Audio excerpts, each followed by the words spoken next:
Le tunnel sous le vieux port de Bastia n'est pas inconnu des pompiers. Ils l'empruntent comme 40 000 autres utilisateurs tous les jours. Il est donc important d'y organiser régulièrement des exercices de mise en situation opérationnelle. Cette fois, il s'agit de secourir un automobiliste coincé dans sa voiture qui a effectué un tonneau avant de s'immobiliser contre l'une des parois du tunnel. Sitôt l'alerte réceptionnée par le centre de traitement des appels d'urgence, l'ordre de mission est transmis au standard de la caserne de Bastia, tout juste à quelques centaines de mètres du tunnel. 5 minutes après, les pompiers arrivent sur les lieux de l'accident. Dans la réalité, en journée, ils auraient mis beaucoup plus de temps en raison de l'intense circulation. Une fois sur place, il s'agit de dérouler toute la chaîne de secours selon un protocole bien établi et surtout très bien rodé, comme nous l'explique le lieutenant Patrick Lanfranc. C'est un lieu confiné avec l'impact que ça peut avoir sur la région bastiaise lorsque le site est fermé. On a tous connu ça en tant que Bastiais, donc une congestion de la ville.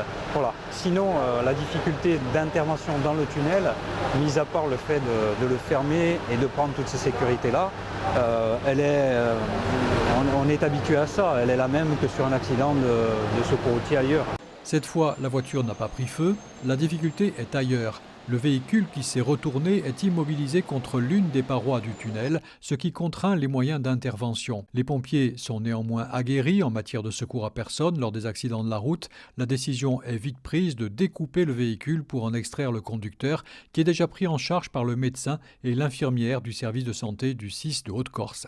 Nous, on vient pour apporter une plus-value sur la prise en charge. Mais effectivement, techniquement, on est là, on les gêne parce qu'on met un scope, on met du matériel pour pouvoir vraiment techniquer la personne.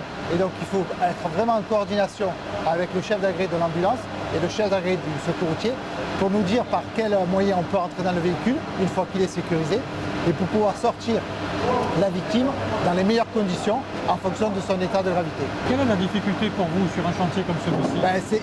Justement, c'est pour rentrer en contact avec la victime, c'est assez compliqué. Vous avez vu, l'espace est assez exigu. Après, il y a des gens tout autour. Nous, c'est pouvoir au moins avoir un abordage, pouvoir techniquer pour la sortir en toute sécurité. Et voilà, en fait, c'est la promiscuité, le nombre de personnes qui tournent autour. Et il faut surtout rassurer la victime, parce que je ne sais pas si vous avez entendu, mais c'est bruyant. Tout ce qu'il y a autour, c'est bruyant, donc il faut être là pour la rassurer.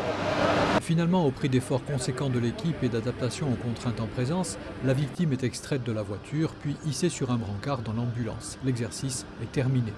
C'est l'heure d'un premier débriefing à chaud avant le bilan réalisé dans les prochains jours entre tous les services mobilisés aux côtés des pompiers ce 5 février au soir, tels que la police nationale et la collectivité de Corse.